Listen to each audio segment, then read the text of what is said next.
Nagsimula ang movie sa isang theater kung saan ay hinabol si Matty ng bantay ng sinehan dahil pumasok siya ng hindi nagbabayad. Ngunit pinatakas naman siya ng anak ng manager na si Ronnie. Pagkatapos ay nakisakay siya sa isang pamilya upang makaalis na siya ng Derry. Sinabi ng pamilya sa kanya na pupunta sila ng Portland kaya't laking tuwa ni Matty. Ngunit wala siyang kaalam-alam na mapanganib pala ang pamilyang ito. At laking gulat niya nang biglang manganak ang nanay ng isang demonyong sanggol at inatake siya nito. At makikitang nahulog ang kanyang pacifier sa tulay na tila pinatay siya ng demonyong sanggol na iyon. Pagkatapos ay ipinakita ang isang eksena, 4 na buwan mula nang mawala si Matty. At nag-aalala pa din ang kanyang mga kaibigan sa kanyang pagkawala. At makikilala natin ang isang grupo ng mga bata, sila Lily, si Marge, si Phil at si Teddy.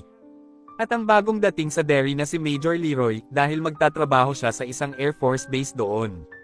Samantala ay naalala ni Lily ang sikretong lugar na pinupuntahan nila ni Matty noon sa Derry.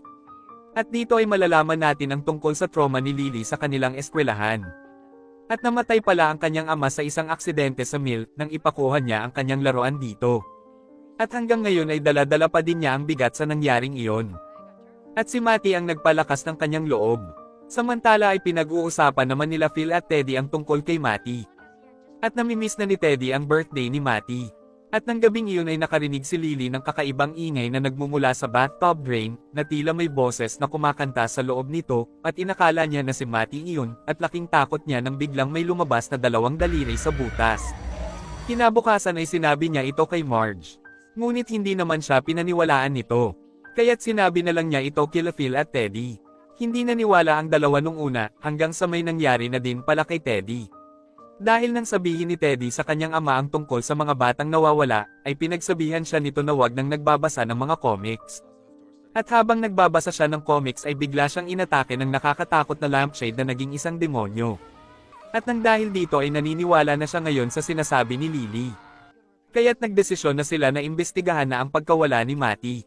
At nagpunta sila sa isang library kung saan ay nalaman nila na sa isang sinehan pala huling nakita si Matty. Pagkatapos ay kinausap nila si Ronnie, ngunit tinanggihan naman sila nito dahil naharas na ang kanyang ama ng mga pulis noon tungkol kay Matty.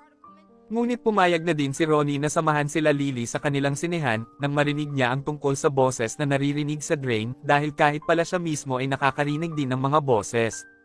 Samantala ay biglang inatake si Leroy ng mga lalaking nakagasmask.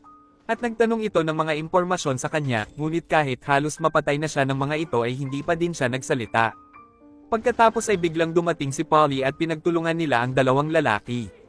Samantala ay sinamahan na ni Ronnie sila Lily sa sinehan, kung saan ay nalaman kaagad ni Lily na ang kanta sa The Music Man ay kapareho ng narinig niya sa drain. At ito din ang movie na pinapanood ni Matty noon. At laking gulat nila nang makita nila si Matty sa screen.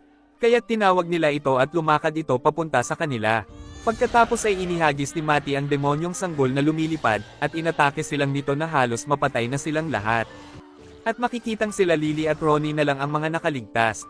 At biglang nagising si Lily na mapanaginipan niya ang nangyari sa sinehan, samantala ay lumipat na ng tirahan si Leroy kasama ang kanyang asawang si Charlotte, at ang anak niyang si Will. Pagkatapos ay nagkita si Lily at Ronnie sa eskwelahan.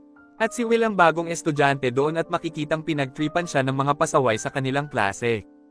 At sa Air Force Base ay nalaman ni Leroy na ang airman na nambastos pala sa kanya ang nasa likod ng pag-atake sa kanya. At sinabi ni Colonel Fuller na mananagot ang gumawa nito. Samantala ay nakita ni Charlotte na naglalagay na ng Paul Bunyan statue na simbolo ng dark history sa Derry.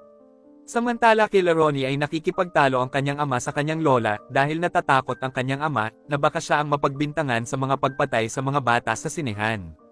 Pagkatapos ay biglang umuga ang kama ni Ronnie sa kwarto. At tila napunta siya sa sinapupunan ng isang ina na may panubigan. At nang makalabas ay nalaman niya na nasa loob pala siya ng tiyan ng kanyang ina. At sinabi nito na mamamatay din ang tatay mo. At pagkatapos ay hinila siya nito sa pamamagitan ng umbilical cord na nakakabit sa kanyang pusod. At pagbuka ng bunganga sa tiyan ng kanyang ina ay nakita niya si Pennywise, kaya't agad niyang kinagat ang kanyang umbilical cord upang makatakas. At pagkadating ng kanyang ama ay biglang nawala na ang ina niya na naging isang demonyo, samantala sa school canteen ay sinabi ni Ronnie kay Lily ang nangyari. At nalaman niya na hindi pala sinabi ni Lily na isang inosente ang kanyang ama na si Hank. At kaya pala hindi sinabi ni Lily ang katotohanan ay dahil baka ibalik ulit siya sa asylum. Kaya't pinagsabihan sila ng teacher nang magalit si Ronnie kay Lily. Pagkatapos ay pinatawag ni Chief Bauer si Lily, at dahil sa takot na siya ang mapagbintangan, at ibalik siya sa asylum ay sinabi ni Lily na hindi siya sigurado kung nasa sinehan ang ama ni Ronnie na si Hanks. At dahil dito ay hinuli na ng mga pulis si Hank. Pagkatapos ay galit na sinita ni Ronnie si Lily sa kanilang bahay, at sinabi ni Ronnie na anong sinabi mo sa mga pulis at bakit kinuha nila ang tatay ko. Samantala sa base ay hinarap ni Leroy si Sergeant Masters. Pinatunayan niya na isang inosente si Masters dahil hindi nito kayang gamitin ang baril na ginamit sa pag-atake sa kanya nung gabi. Pagkatapos ay inamin ni General Shaw na siya ang may kagagawan ng pag-atake, at ito ay isa niyang pagsubok upang malaman niya kung gaano siya katapang. At kaya pala ay dahil may sikreto siyang gagawin, at naniniwala siya na si Leroy lang ang makakagawa nito. Samantala habang namimili sa grocery si Lily ay nakita niya ang mga namatay niyang mga kaibigan sa kahon ng mga cornflakes. At sa isang garapon ng pickles ay nakita niya ang putol na ulo ng kanyang ama. At nang magbagsakan ng mga garapon at nang makalabas ang kanyang ama, ay biglang sinabi ng may-ari sa kanya na ano ba ang nangyayari sa'yo Lily.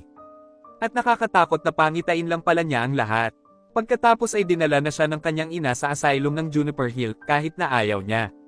At sa huli ng episode 2 ay nakita na nila Leroy ang nahukay na sasakyan na may mga kalansay nila Matty at ng pamilya na inangkasan ni Matty noon sa episode 1. At sinabi sa kanya ni Shaw na ang project na iyon ay dinisenyo upang armasan ang takot mismo, isang bagay na tatapos sa mga digmaan.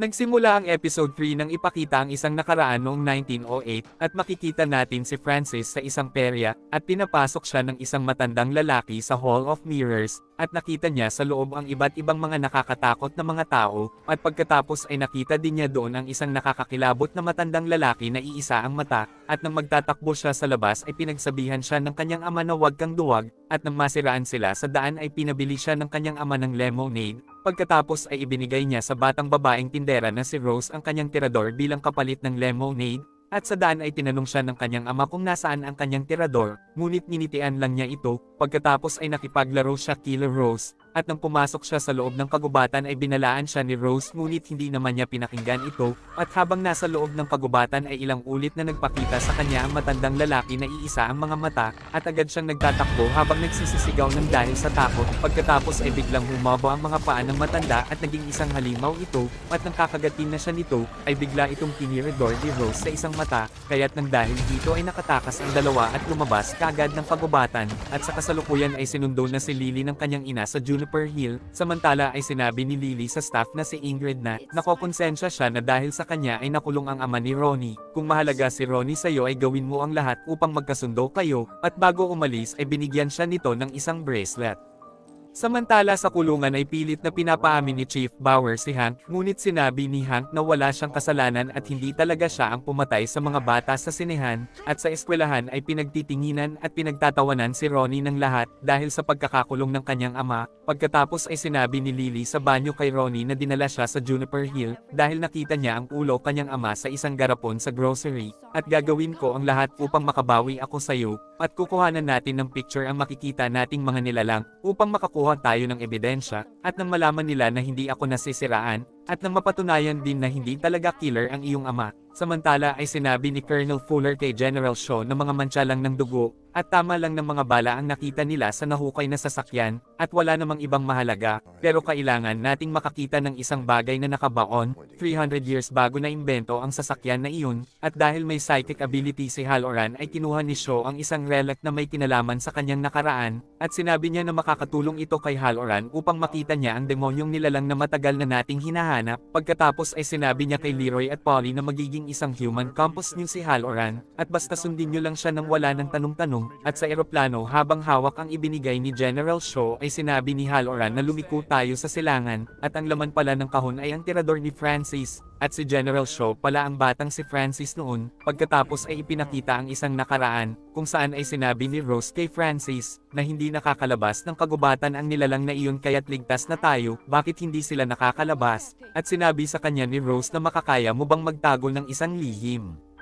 At sa kasalukuyan ay ipinakita si Rose na ngayon ay matanda na, umattend siya sa isang meeting tungkol sa paghuhukay ng gobyerno sa Derry, at sinabi sa kanya ng isang lalaki ang tungkol sa nahukay na sasakyan ng Bradley Gang, at sinabi nito na kailangan mo nang kumilos kaagad bago pa man makarating ang mga naghuhukay, ngunit sinabi ni Rose sa kanya na, hindi na namin kailangang makialam o pigilan sila kung ano pa man ang gusto nilang makita sa ilalim ng lupa, samantala ay tila nawawala na sa sarili si Halloran, kaya't nag-alala sa kanya sila Leroy, at biglang tumayo at naglakad si Halloran, at sa kanyang isip ay napunta siya sa isang imbornal, kung saan ay nakita niya ang mga matang nagliliwanag ni Pennywise. Sinabi niya na sino ka, pagkatapos ay nakita niya ang iba't ibang mga pangitain at nakita din niya ang mga katawan ng tao na mga nakalutang, at nakita niya ang kanyang lola at sinabi nito sa kanya na tumakas ka na, dahil paparating na siya, at nang buksan niya ang pinto ng imbornal ay ang pinto pala ng eroplano ang kanyang binubuksan, at salamat na lang dahil nagawa siyang mailigtas ni Polly bago pa man siya mahulog sa eroplano, at habang nagpapagaling siya sa infirmary ay sinabi niya kay General Shaw na nakita niya ako at hindi niya tayo dapat nakita, at kung ipagpapatuloy pa natin ito ay baka may mangyari lang na masama, at pabayaan na lang natin siya, ngunit nilayasan lang siya ni General Shaw. Pagkatapos ay pinuntahan ni General Francis Shaw si Rose sa antique store nito, at hindi pala sila nagkikita ni Rose sa loob ng 50 years.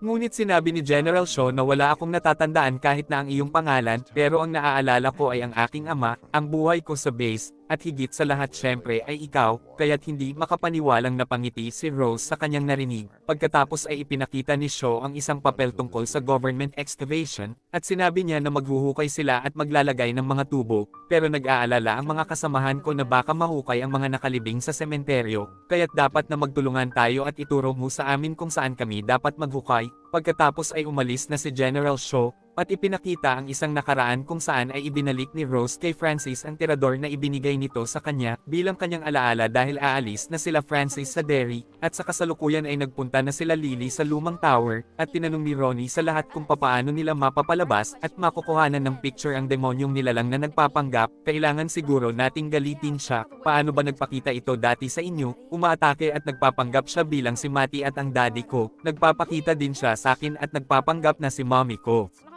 At biglang sinabi ni Rich na isang nilalang at evil spirit iyan. Paano mo naman nalaman? Hindi ako sigurado pero isang babalawo sa Cuba ang tito ko, pero kapag may gumagawa ng masama sa kanya, ay tinatawag niya ang isang nilalang at pinapapunte niya ito sa taong iyon upang takutin. Pero paano ginagawa iyan ng tito mo? Pagkatapos ay ipinakitang nagsasagawa na ng ritual sila Lily sa isang sementeryo, ayon sa instruction ni Rich. Samantala ay tinanong ni Leroy kay Halloran kung ano nga ba talaga ang nangyari sa kanya sa eroplano. Palaging sinasabi sa akin ng lola ko na tingnan ang isang bagay nang hindi sila nakikita, pero may nararamdaman akong isang uri ng puwersa sa likod ng ulo ng anak mo na hindi ko maipaliwanag. Samantala sa sementeryo ay nalaman nila Lily na hindi pala talaga marunong si Rich tungkol sa mga ritual, kaya't nang magalit sila ni Ronnie kay Rich ay agad nilang nilayasan ito. Pagkatapos ay sinundan sila nila Rich at Will, at laking gulat nila Lily nang biglang nag-crack ang mga lapida, gumalaw ang mga rebulto, at nabiyak ang lupa sa sementeryo, at sa mga hamog ay biglang nagpakita ang mga multo nila Teddy, Phil at Susie, at nang kukuhanan na sila ni Lily ng picture ay nasabit naman ang kanyang camera sa isang puno, ngunit nagawa naman itong mapindot ni Ronnie bago ito mahulog sa damuhan, at nang makuha ito nila Will ay nakita niya ang isang kamay na lumabas sa isang trip, kaya't agad niyang pinagkukuhanan ito ng camera. Pagkatapos ay nagkita-kita na sila nila Lily, at nagpunta na sila sa kanilang eskwelahan upang ma-develop ang film. At nakita nila sa na-develop na film ang multo nila Teddy, Phil at Susie, at sa huli ay nakita nila ang nakuhanan ni Will sa crypt na isang hubog ng nakakatakot na clown na mayroong umiilaw na mga mata.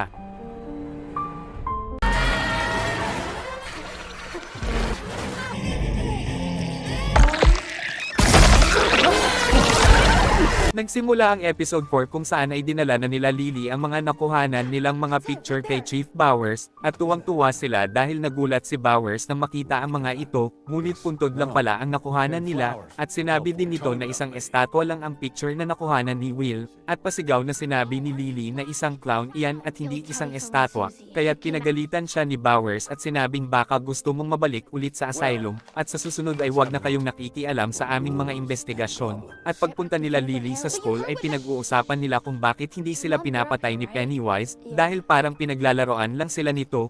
Kailangan nating alamin kung may nangyayari na bang ganito dati sa Derry, Pero walang maniniwalang mga matatanda sa atin, kung tatanungin ko naman si Mommy baka ibalik lang ako ulit dun sa asylum, samantala ay nabasa ni Charlotte sa dyaryo na nahuli si Hank dahil sa pagpatay sa mga bata, pagkatapos ay dumating si Rose upang mag-deliver ng mga in-order sa kanya ni Charlotte, at sinabi niya kay Charlotte na maganda dito sa dairy, ngunit mag-iingat ka pa din dahil paminsan-minsan ay may mga nangyayari ditong kakaiba. Kinabukasan ay makikita nating namimingwit sa isang ilog sila Will at si Leroy, pagkatapos ay nagawang makabingwit ni Will ng isang isda ngunit nakawala naman ito, at ilang sandali ay nagpunta si Leroy sa kanilang sasakyan upang kumuha ng pangpain, at nakakita si Will ng isda na papalapit sa kanya, at nang tingnan niya ang isda ay bigla siyang hinila ng isang kamay sa tubig, at nakita niya na kamukha ito ng kanyang ama na tila nasusunog, at sinabi nito na masusunog ka din, at nang marinig ito ni Leroy ay agad siyang nagtatakbo sa kanyang anak.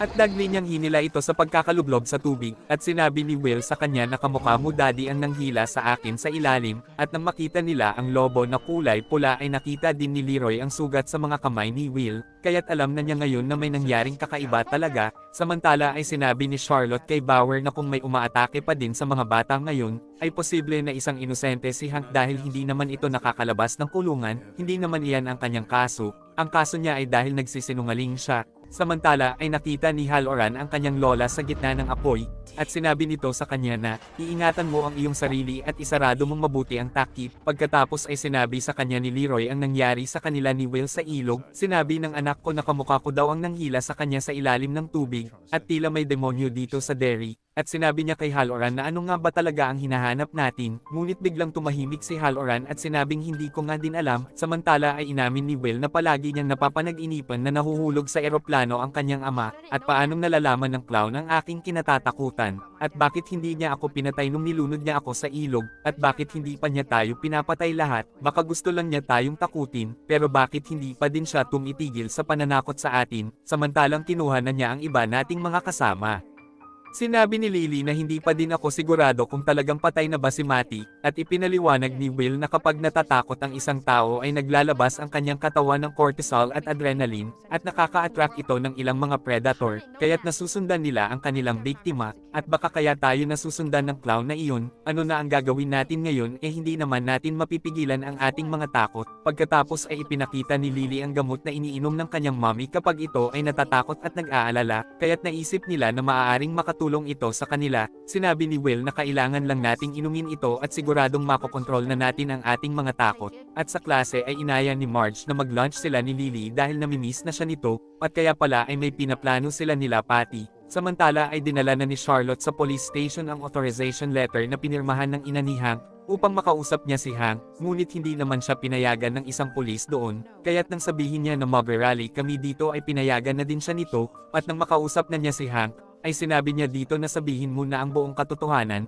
at aminin mo na kung nasaan ka talaga nung gabi ng krimen na iyon, at alam mo naman na nasa panig mo ako, kaya't inamin ni Hank na kasama niya ang isang babaeng maputi na may asawa na, at kung may makakaalam nito ay hindi nila ako ipapakulong sa Shawshank at itatali nila ako sa isang puno. Samantala ay sinabi ni Fuller kay Sean na iniwasan nila ang lugar na sinabi ni Rose na hukayin ay wala naman silang nakita. Sinabi ni Sean na imbitahan niyo ang mga indigenous doon, dahil maaari tayong makakuha sa kanila ng mahalagang mga impormasyon. Samantala sa eskwelahan ay makikita nating kumakain na ng lunch sila Lily at Marge sa kantin, pagkatapos ay binati si Lily ng isang sikat na lalaking estudyante sa kanilang eskwelahan, at sinabi ni Marge na hindi mo ba nakikita ang titig niya sayo, bakit di mo siya kausapin? Sige, mag-aayos muna ako sa banyo at kakausapin ko na siya mamaya. Pagkaalis ni Lily ay sinabi nila pati kay Marge na, napaniwala mo na ba siya sa mga sinabi mo? At pagpunta ni Marge sa banyo ay nakonsensya siya, kaya't sinabi na niya ang plano nilang masama kay Lily, ngunit biglang nakaramdam ng sobrang sakit si Marge sa kanyang mga mata, at makikitang biglang nagdugo at nakakakilabot na lumuwa ang mga ito na tila lalabas na sa kanyang mga eye sock, at alam ni Lily na nasa panganib na si Marge, at nang kuhanin niya ang gamot ng kanyang ina na pampakalma ay nahulog naman ito sa bowl, at dahil sa sobrang sakit ay nagpunta si Marge sa woodworking shop ng kanilang eskwelahan, at pagkatapos ay pinutol niya ng isang sinsel ang kanyang mga mata, at nang tumubo ulit ay itinapat niya ang mga ito sa banso upang malagari. At nang makita siya ni Lily ay agad siyang hinila nito upang matulungan. At pagbagsak nila sa sahig ay nakita sila ng lahat ng mga dumating na mga estudyante, na tila inakala nila na si Lily ang may kagagawan nito kay Marge. Kaya't agad na sinabi si Lily na hindi ko ito kagagawan. Samantala ay sinabi ni Leroy kay Charlotte na huwag ka nang sumali sa gulo, pero ikinulong si Hank na isang black sa sala na hindi naman niya ginawa. At ang anak niyang babae ay kaibigan ni Will. Samantala sa kwarto ay hindi makatulog si Will dahil naiisip niya ang nangyari sa kanya sa ilog. Kaya't sumilip na lang siya sa kanyang telescope at napasigaw siya sa takot nang makita niya si Pennywise na nakatingin sa kanya. At pagkadating ni Leroy ay nakita siya nito na takot na takot. At pagkatapos ay sinabi ni Will ang nakita niyang clown na nakatingin sa kanya sa labas. At pagtingin at paglabas ni Leroy ay wala naman siyang nakita na kahit na sino doon. At nang pabalik na siya ay nakita na naman niya ang pulang lobo na nasa isang puno. Kinabukasan ay tinanong niya kay Shaw kung ano nga ba talaga ang hinahanap nila. At isinama siya ni Shaw kay Taniel na nakaposas. Sinabi ni Shaw na nakita silang nag-e-espia sa bakod ng base. At maaaring alam niya kung saan ang eksaktong lokasyon ng hinahanap natin. At dahil ayaw sumagot ni Taniel sa mga tanong ni Halloran, kaya't ginamit na lang ni Halloran ang kanyang psychic ability kay Taniel. Kung saan ay nakita niya sa alaala ni Taniel nung bata pa ito. At pinakwento sa kanya ng kanyang tita Rose ang tungkol sa istorya ng Galo. Kinwento ni Taniel na 1,000,000 taon na ang nakakaraan, bago pa man magkaroon ng mga tao, ay pinalayas na ang mga demonyo sa pinakamadilim na bahagi ng langit, at nakulong sila sa mga shooting stars. At nawasak ito nang tumama ito sa mundo, kaya't nakawala ang mga demonyo. At kumalat sila sa kagubatan. At ginawang punyal ang piraso ng star na nawasak ng ating mga ninuno noon upang itaboy sila. Kaya't nang dahil dito ay namuhay na ng mapayapa ang tribo sa Western Forest, hanggang sa dumating ang mga settler, at sa kabila ng kanilang mga babala ng panganib ay binaliwala sila ng mga settler, kaya't lumakas ang mga Galo nang kainin sila ng mga ito, at sinabi ng warrior chief na si Sesti na kailangan na nilang ilipat ang kanilang tribo, ngunit nagrebelde naman ang anak nito na si Nikani, at naglahad ito ng alternatibong plano upang ma-recover ang 13 mga fragment ng sagradong material, at nagpunta sila ni Nikani sa kuweba kung saan nahulog ang Galo, upang makuha niya ang mga fragment, at nang masigurado niya ang kaligtasan ng kanyang mga katribo, at nang malaman ni Sesti na nagpunta ang kanyang anak doon ay sinamahan nila ang mga ito, pagkatapos ay inatake sila doon ng mga Galo, hanggang sa si Sesti na lang ang naiwan sa kagubatan, at matapang niyang hinarap ang demonyo, ngunit tinalo din naman siya nito, at sa pagkamatay ng kanyang ina ay ipinagpatuloy pa din niya ang kanyang plano, at ibinaon niya ang mga fragment sa mga shells, at sinindihan niya ang mga bato upang markahan ang mga lokasyon nito, at gumawa ito ng isang linya upang hindi makapasok ang mga Galo, at nanumpa ang tribo na pananatilihin nilang lihim ang lokasyon ng mga fragment, upang masigurado na nakakulong at hindi makatakas ang mga demonyo sa loob ng kagubatan, at tinanong ni Halloran sa alaala ni Taniel kung nasaan ang mga pilar, at sinabi ni Taniel kung nasaan ang mga ito sa pamamagitan ng pagpunta sa isang tunnel sa ilalim ng lumang balon, at sa wakas ay nabunyag na ang site sa inabandonang bahay sa Neibolt Street.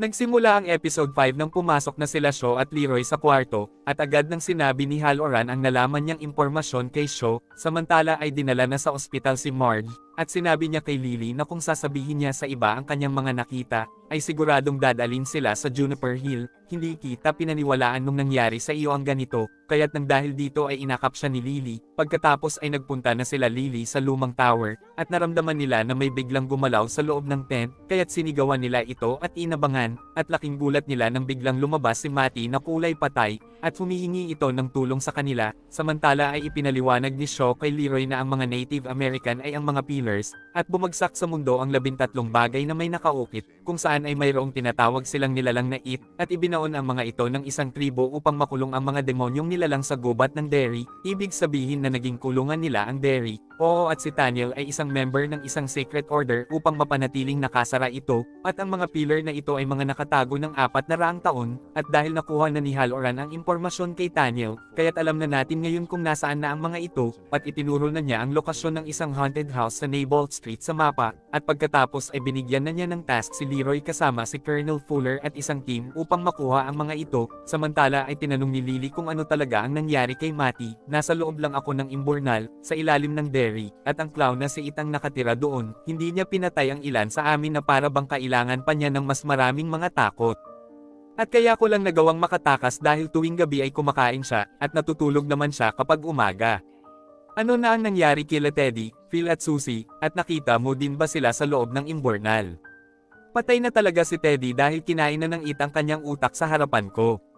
At si Susie ay patay na din dahil sa sobrang pagdurugo dahil pinutol ng itang isa niyang kamay.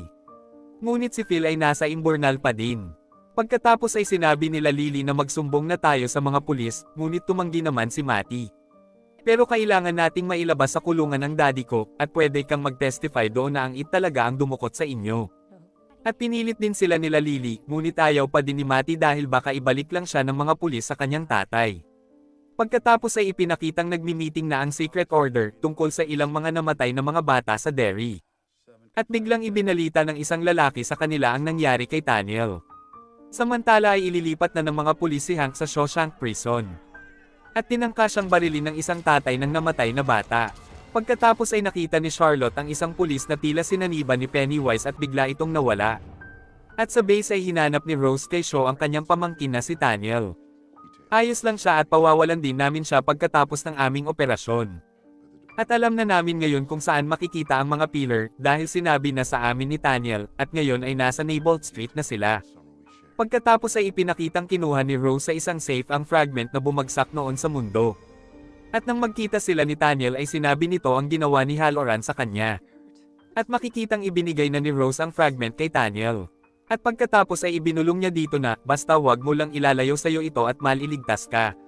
Samantala ay napanood ni Charlotte sa balita na nahulog ang sinasakyang bus na papunta sa Shawshank.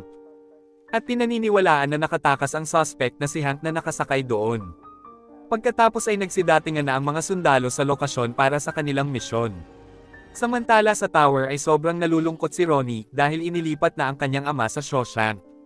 Pagkatapos ay sumama na sa kanila si Marge. Ngunit ayaw naman sa kanya ni Ronnie dahil wala itong tiwala sa mga kaibigan ni Patty. Kaya't sinabi niya na gusto ko lang naman makatulong at hindi ko na kaibigan sila Patty. At upang makumbinse sinabi ni Lily kay Ronnie na inatake din siya ni Pennywise. Pagkatapos ay sinabi ni Lily na kailangan nilang iligtas si Phil upang maipakita nila ito sa mga pulis dahil hindi pwede si Matty. Hindi tayo pwedeng pumunta sa imburnal dahil kakainin tayo ng buhay ni It.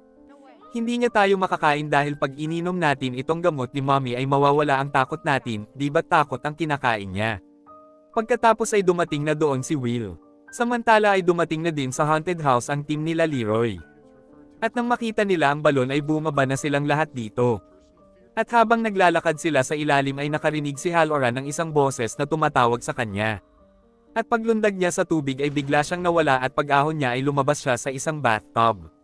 Pagkatapos ay nakita niya ang kanyang lola at lolo doon, at sinabi ng kanyang lolo na di kiilak mo silang lahat dito sa kahon mo. At dahil ayaw sumunod ni Halloran ay binaril ng lolo niya ang hita ng kanyang lola. At nang tila sinaniba ni Pennywise ang kanyang lolo ay nabuksan na din nito ang kanyang kahon. Pagkatapos ay biglang sumakit ang ulo ni Halloran. Samantala bago pumasok sa imburnal ay uminom muna ng gamot sila Lily. Pagkatapos ay pumasok na silang lahat. At nang biglang tumakas si Daniel ay pinagbabaril siya ni Major Hanlon at dahil sa kanyang pagtakbo ay nahulog sa tubig ang dala niyang fragment. Samantala ay pinatay ni Pennywise ang mga kasamahan ni Halloran na humahanap sa kanya. Pagkatapos ay biglang nakita ni Leroy si Charlotte ngunit hindi naman ito nakikita ni Polly. At binaril niya si Charlotte nang atakihin siya nito. At nang tingnan niya si Charlotte ay biglang tumawa ito at umalis. Samantala ay nakita nila Lily ang bangkay nila Teddy, Susie at Phil. At ilang sandali sa pag-ikot ni Matty ay biglang naging si Pennywise ito. At nang magtakbuhan silang lahat ay naiwan si Lily. Pagkatapos ay binaril ni Leroy si Will dahil inakala niyang ganito din ang nangyari kay Charlotte kanina. At si Polly ang nabaril niya at napatay dahil iniligtas nito si Will. Pagkapasan niya sa kaibigan ay lumabas na silang lahat sa imburnal. Samantala ng atakihin at ng kakainin na ni Pennywise si Lily ay bigla itong umatras at nawala. At kaya pala ay nakita nito ang fragment na umiilaw sa harapan ni Lily. At pagkatapos ay kinuha na ni Lily ang fragment. At sa kotse ay nakita ni Ingrid si Hank, at si Ingrid pala ang babaeng maputi na pinuntahan ni Hank noon. Pagkatapos ay pinuntahan ni Ingrid si Charlotte upang makahingi ng tulong. Samantala ay humingi ng sorry si Leroy kay Shaw dahil sa nangyari kay Polly. At sinabi sa kanya ni Shaw na hindi pa din nakakabalik ng base si Halloran. At sa paglabas ni Halloran sa imburnal ay nakita niya si Polly na mukhang isang patay. At sa huli ay ipinakitang nakabukas na ang isang kahon.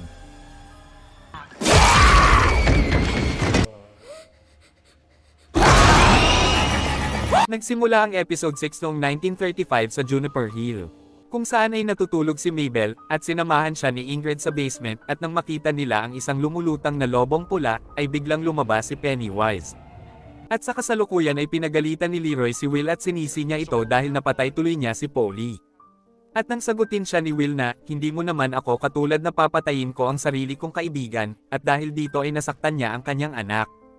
At agad siyang nilayasan ni Will. Samantala ay nagdidikit na ng mga poster sa dairy upang mahuli si Hank, at nakita na ito ni Ronnie sa tower. Pagkatapos ay ipinakita na ni Lily ang nakuha niyang dagger sa imburnal. At sinabi niya na nang umilaw ito ay natakot at napaatras si Pennywise. At maaari nating magamit ito laban sa kanya, kaya't ngayon ay kailangan na nating bumalik ulit sa imburnal. Ngunit sinabi ni Ronnie na may sira ka ba, gusto mo pa kaming bumalik doon, muntik na nga kaming mamatay lahat. Kaya't nang mag-away at magsisihan sila ni Lily sa mga nangyari ay naghiwa-hiwalay na silang lahat. Samantala pagkabalik ni Halloran sa hangout ay tinanong siya ng kanyang mga kasamahan kung saan siya nagpunta, at inaya siya ng mga ito sa isang kasiyahan na gaganapin. Pagkatapos ay sinabi ni Ronnie kay Will na hindi titigil si It hanggang sa may mamatay na sa atin, at pagod na akong matakot. Oo, ako din kagaya mo na pagod na ding matakot. At inakap siya ni Ronnie. At nang magkikis na sila ay bigla silang pinasakay ni Charlotte sa kotse nito. Samantala ay nalaman na ni Halloran na itinatago pala ng kanyang mga kasamahan si Hank sa kanilang hangout. At hindi siya makapaniwala dahil alam niyang wanted si Hank. Kaya't ipinaliwanag ng dalawa na nakiusap lang si Charlotte na itago nila doon si Hank. Sinabi ni Hank na magtatago lang ako dito at hindi ako aalis. At dahil sa galit kaya't nilayasan sila ni Halloran, ngunit bigla namang dumating sila Ronnie, at pagkatapos ay nagkita na si Ronnie at Hank. Nagpasalamat si Charlotte kay Halloran, ngunit bago lumayas ay sinabi ni Halloran na wag mo akong idamay dito. At habang umiiyak ay sinabi ni Hank kay Ronnie na hindi na tayo muling magkakalayo anak. Pagkatapos ay sinabi ni Halloran kay Leroy na binuksan ni Pennywise ang kahon, kaya't naglabasan na ang mga patay sa airbase. At ang kahon pala na iyon ay ang itinuro sa kanya ng kanyang lola nung bata pa siya. Sinabi ni Lola na mag-isip ako ng isang kahon, at ikulong ko ang mga patay na ayaw ko nang makita, at ilak ko ito nang hindi sila makalabas. At nagtalo sila ni Leroy dahil pinilit siya nito na gawin na lang ang kanyang misyon, kahit hindi na siya makatulog dahil nakikita niya sa kanyang pangitain ang mga patay. Samantala sa klase ay napasigaw si Lily nang biglang lumabas sa desk niya ang kanyang ama, at sinabi nito na may sira sino pang tutulong sayo ngayon. At nawala ito nang biglang umilaw ang kanyang dagger. At agad siyang umalis nang pagtinginan siya ng lahat. At sa kantin ay tinakot ni Marge sila pati sa pamamagitan ng pagtanggal niya ng patch ng kanyang isang mata. At pagkatapos ay nagpunta sila ni Rich kung saan nagtatago si Hank. Samantala ay nakita ni Lily sa bahay ni Ingrid na kasama ni Ingrid sa picture si Bob Gray. At natakot siya dahil kamukha nito si Pennywise. Pagkadating ni Ingrid ay sinabi nito na bakit nagpunta pa din kayo sa imburnal. At alam nito na kaya natatakot si Lily dahil nakita ni Lily ang picture ni Bob Gray. Tumawa si Ingrid at sinabi nito na masaya ako ngayon dahil pinabalik mo si Pennywise. At itinuro nito ang isang lumang costume. At napagtanto ni Lily na si Ingrid ang nakuhanan nila sa sementeryo. At inamin ito sa kanya ni Ingrid, at siya din pala ang nakita ni Will sa labas ng kanilang bahay. Bakit mo ginawa sa amin ito? Isa kasing carnival performer ang tatay ko na kilala bilang si Pennywise na The Dancing Clown. Idol ko talaga siya, ngunit inilayo nila siya sa akin. At ako lang ang natira sa dairy, kaya't namimiss ko na siya. Pagkatapos ay ipinakita ang isang nakaraan, kung saan ay nagtatrabaho si Ingrid sa Juniper Hill. At sinabi sa kanya ni Mabel na hindi naniniwala sa akin ang aking mga magulang tungkol kay Pennywise. Nagpasama sa kanya si Mabel sa basement upang ipakita sa kanya si Pennywise. At naisip ni Ingrid na makikita na niya ulit ang kanyang ama. At nang makita sila ni Pennywise sa basement ay binigyan nito ng isang pulang lobo si Mabel. Sinabi ni Ingrid na ikaw ba ang tatay ko? Ngunit tinuwanan lang siya ni Pennywise at naging isang halimaw na ito, at nang magtatakbo sila ay nadapa si Mabel, at si Ingrid lang ang nakapasok sa loob ng kwarto. At dahil hindi na mabuksan ni Ingrid ang lock ng pinto, kaya't nakain na ni Pennywise si Mabel sa labas. At pagtingin niya sa salamin ng pinto ay naging kamukha na ng kanyang ama si Pennywise. Sinabi nito na namimiss na kita anak, buksan mo ang pinto at huwag kang matakot sa akin. At nang buksan niya ang pinto ay pinapasok na niya ito. At sa kasalukuyan ay sinabi niya kay Lily na siya talaga ang tatay ko. Pero patay na talaga ang tatay mo. Ngunit sinabi sa kanya ni Ingrid na ang mga namamatay dito sa dairy ay hindi talaga mga namamatay. At nang ayain niya si Lily na pumunta ng imburnal ay inatake siya ni Lily ng dagger at agad na lumayas. Samantala ay sinabi ni Marge na kung haharapin nila si It ay kailangang magkakasama sila. Ngunit sinabi ni Ronnie na gawin niyo lang ang gusto niyo at dito lang ako sa tatay ko. At sinabi ni Hank kay Will na hindi ko papayagan si Ronnie na umalis dito. Pagkatapos ay sinabi ni Will kila Marge na hindi niya napapayag ang tatay ni Ronnie na maisama nila si Ronnie sa imburnal. At habang nagsasaya silang lahat sa loob ay isinuot na ni Ingrid ang kanyang Pennywise costume.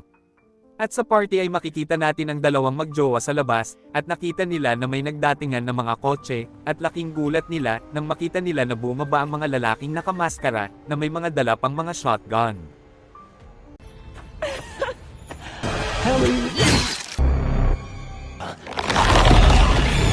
Nagsimula ang episode 7 noong 1908 sa isang perya, kung saan ay tuwang-tuwa ang mga bata nang tawagin na ng host si Pennywise the Dancing Clown.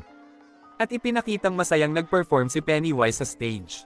At nang magsayaw na siya ay sinugod siya ng mga bata na ginaya ang kanyang sayaw na tuwang-tuwa sa kanya. Samantala ay may isang nilalang na nagkunwaring isang bata ang nakatingin sa kanya sa isang bintana. At pagkatapos ng kanyang performance ay nagtanggal na ng make-up si Bob Gray.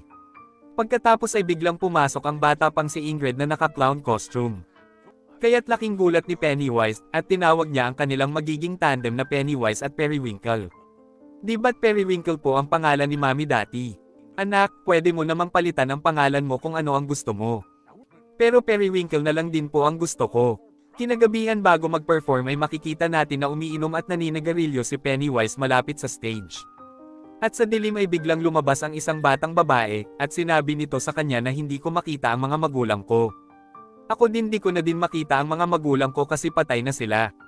Pwede mo po ba akong tulungan na hanapin sila? At nang marinig ni Pennywise na sumisigaw na sa di kalayuan ang nanay ng batang babae, ay sinamahan na niya ito sa madilim na kagubatan. At pagkalabas ni Ingrid ay hinanap niya ang kanyang ama. At sinabi sa kanya ng mga tao sa labas na basta kumalma ka lang. At hindi namin alam kung siya nga ba iyon, at kung sino ang gumawa sa kanya nito, na tila may humila sa kanya sa madilim na kagubatan. At nag-iiyak si Ingrid nang ipakita sa kanya ng manager ang dugo ang panyo ng kanyang ama na si Pennywise. Nakita namin ito sa gitna ng kagubatan at maaaring mga asong lobo ang kumain sa kanya. At sa kasalukuyan ay pinasok na ng mga nakamaskara ang party sa Black Spot, at tinutukan nila ang mga sundalo doon upang makuha nila ang nagtatago na si Hank. Ngunit lumabas si Halloran at sinabi niya na nagkakamali kayo dahil ang party na ito ay para lang sa mga sundalo. At biglang lumabas si Hank upang wala nang madamay pa. At nakiusap si Ronnie sa kanyang ama na wag itong sasama. Pagkatapos ay tinutukan din sila ng mga sundalo. Kaya't nang dahil dito ay sinabi ng leader sa kanyang mga kasamahan na ibaba nyo ang mga baril nyo. At pagkatapos ay tahimik na silang nagsilabasan lahat. Ngunit pagkalabas ay inilak nila ang pinto, kaya't di na makalabas ang mga nasa loob. At makikitang pinagbabato sila ng mga Molotov cocktail. Kaya't nang mag-apoy at masunog ang buong lugar ay nagkagulo ang lahat sa loob. Sinubukan nilang makatakas ngunit nakalak naman ang mga pinto. At makikitang habang nasusunog sila sa loob ay pinagbabaril din sila ng mga kalalakihan sa labas. Samantala ay hinanap naman ni Ronnie ang kanyang ama sa gitna ng mga usok. Pagkatapos ay nakita ni Halloran ang isang patay na sundalo. At nakita din niya ang Great Warrior na si Sesky. Samantala ay kinain ni Pennywise si Norrin at nakita siya ni Ronnie. At pagtakbo niya nang dahil sa takot ay nakita siya ni Halloran. At sinabi sa kanya ni Pennywise na hoy Diki ano na bang nangyayari? Pagkatapos ay nakita ni Halloran ang mga patay. At nabigla si Bauer sa kanilang ginawa at nang makumbinsi sila na wala nang makakalabas ng buhay ay nagsialisan na sila doon. Samantala ay nakalabas na sila Hank, Ronnie at Will. At nang di makalabas sila Rich at Marge ay pinagtago na lang ni Rich si Marge sa loob ng ref dahil hindi sila kasyang dalawa sa loob. Nagpumilit si Marge na makalabas, ngunit dinaganan ni Rich ang takip ng ref at sinabi niya na mahal niya si Marge.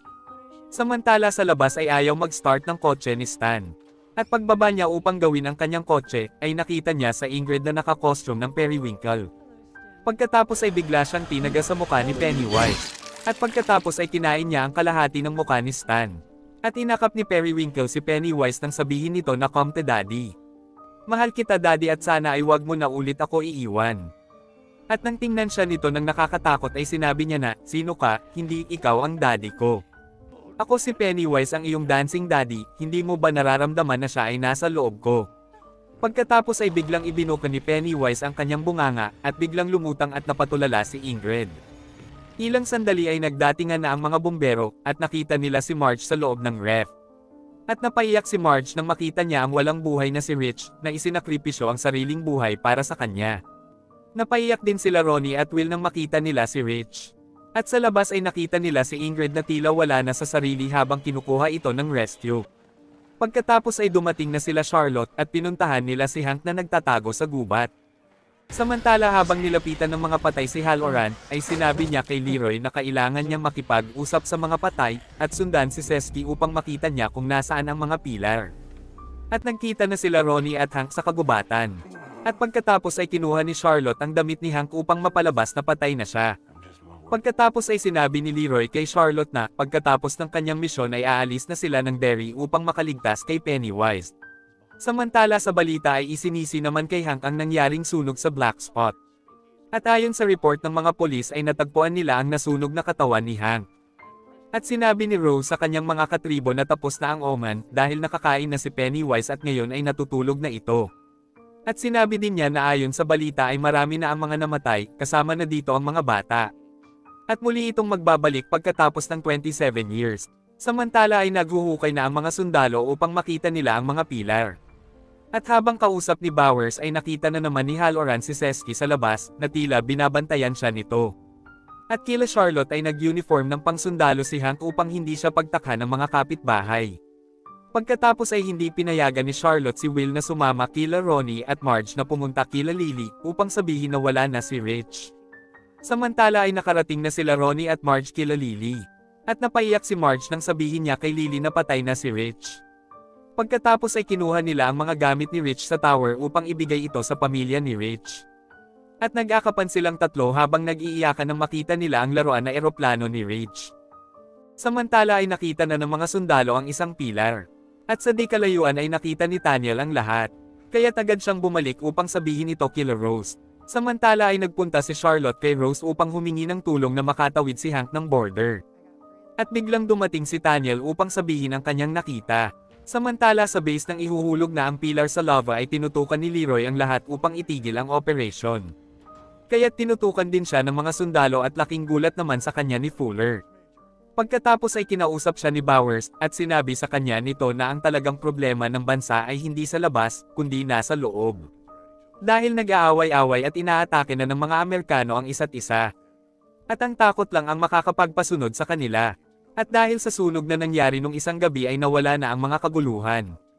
Anong gusto mong mangyari gawing Derry na ang buong bansa upang maubos na ang mga bata? Di ba't bilang mga sundalo ay tanggap na natin na talagang may collateral damage? At nang ipag-utos ni Bowers na ihulog na ang pilar sa lava, ay tinutukan siya ni Leroy.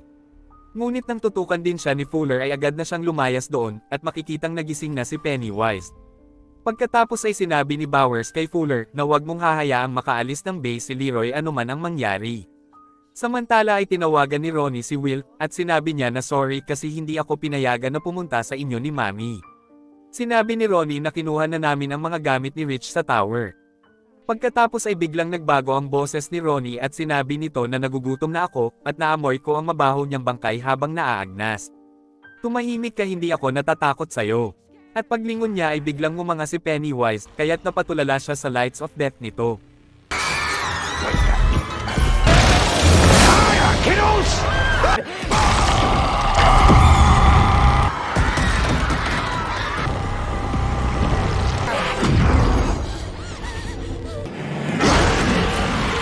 Nagsimula ang episode 8 nang biglang kumalat ang napakadaming hamog sa buong bayan ng Derry, at makikitang nalanta ang mga dahon sa puno at natakot ang mga tao. Pagkatapos ay pinapunta ni Pennywise ang lahat ng mga estudyante sa auditorium, kung saan ay tinanggal niya ang ulo ng principal at inihagis niya ito sa harap nila Patty, at pamaya-maya ay bigla siyang ngumanga, kaya't napatulala at lumutang sa ere ang lahat ng mga estudyante. Samantala sa tower ay nakita nila Ronnie ang mga hamog na kumakalat, at pagbaba nila ay nakita nila ang mga nawawalang mga bata, kaya't agad silang nagpunta sa eskwelahan, at nakita nila doon ang ulo ng kanilang principal, at nang makita nila na nawawala din si Will, at upang masundan ang kanilang kaibigan, ay agad silang sumakay sa delivery truck upang sundan ang bakas ng dugo sa daan, samantala ay sinabi ni Pennywise kay Leroy sa telepono na mas matamis ang maitim na laman, at nang marinig niya na takot na si Will sa telepono ay agad siyang nagpunta sa bahay nila Halloran, at makikitang gusto ng bawiin ni Halloran ang kanyang sariling buhay, dahil sa patuloy na pagpapakita sa kanya ng mga patay.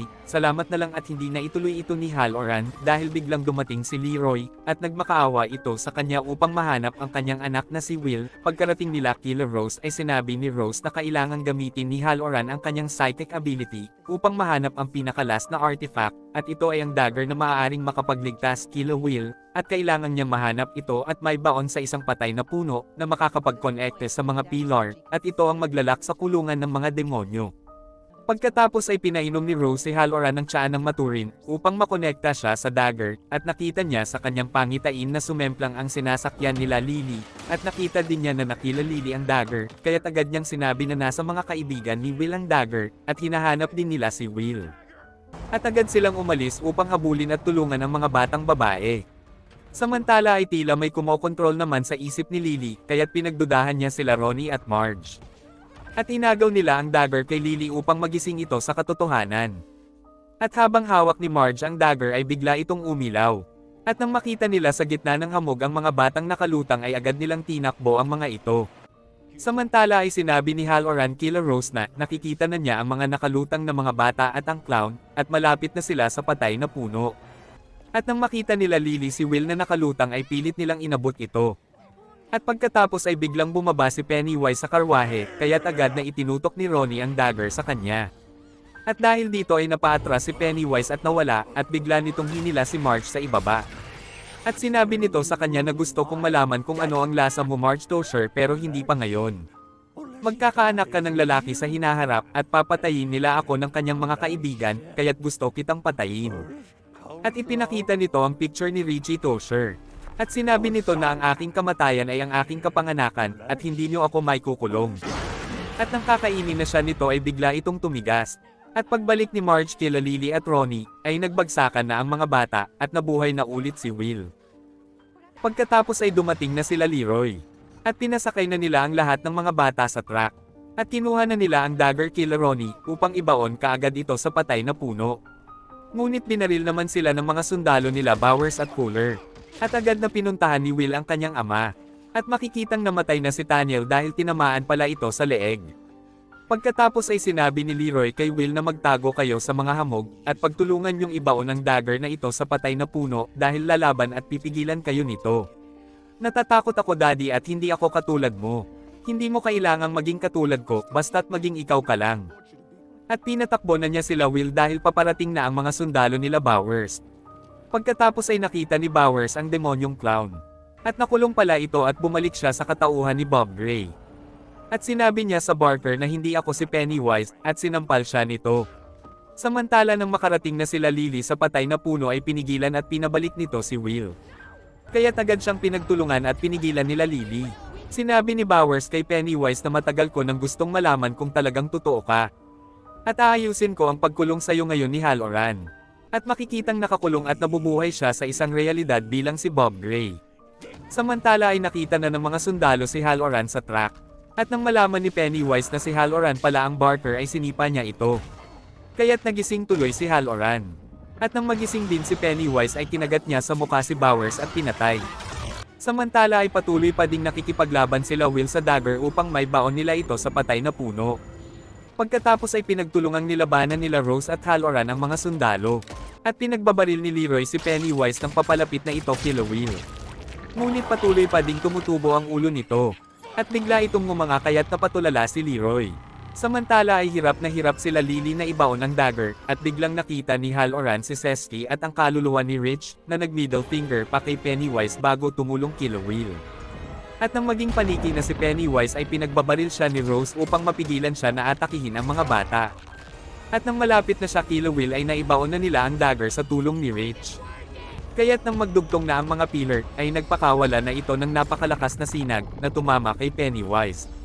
At makikitang nag-iba-iba ang mukha nito na kumakatawan sa kanya sa buong Season 1. Pagkatapos ay naging deadlight na ito at umalis upang matulog na ulit ng 27 taon. Sinabi ni Lily na may naramdaman ba kayo na parang may tumulong kanina sa atin. At sinabi nila Will at Ronnie na si Rich iyon, kaya tuwang-tuwa sila at nag-akapan silang lahat. Samantala ay sinabi ni Charlotte na ayos lang si Will nang magising si Leroy. At nag-iiyak naman si Rose nang makita niyang patay na si Daniel. Kinabukasan ay inihatid na nila sa huling hantungan si Rich. At nag-speech si Marge para kay Rich. Pagkatapos ay nakita ni Halloran na nandoon din ang kaluluwa ni Rich na nakikinig kay Marge. At sinabi ni Halloran sa mga magulang ni Rich na si Rich ang nakahawak sa kanilang mga balikat. Kinabukasan ay natuwa si Marge nang makita niya ang laro ang eroplano ni Rich sa puno. Samantala ay humingi naman ng tawad si Lily sa kanyang ama dahil hindi na niya nadadalaw ito ng madalas. At sa tower ay sinabi ni Marge kay Lily na sinabi sa akin ni Pennywise na magkakaanak daw ako, at kaya niya gusto akong patayin dahil papatayin daw siya ng anak ko at mga kaibigan nito. At para daw sa kanya na ang past, present at future ay pare-pareho lang, at ang kanyang pagkamatay ay ang talagang kanyang kapanganakan. Baka naman tinatakot ka lang niya. Hindi kaya iba ang tingin niya sa oras, at pinapatay niya ang isang tao bago pa man ito ipanganak. Kung ganun nga ang mangyayari edi pakikipaglaban na yon ng ibang tao. Samantala ay nagpaalam na si Halloran kay Leroy, at sinabi niya na napatahimik na ng tsaa ang mga boses sa kanyang isipan.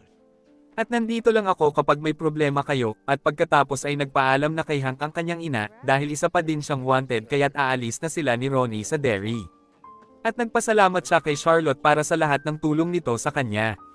At sinabi ni Leroy kay Rose na kaya ako nag-retire dahil wala na akong tiwala sa army dahil sa ginawa nila sa pamilya ko. Pero gusto kong sumama na lang kayo sa amin dahil kayo lang ang pinakatamang tao upang magbantay dito.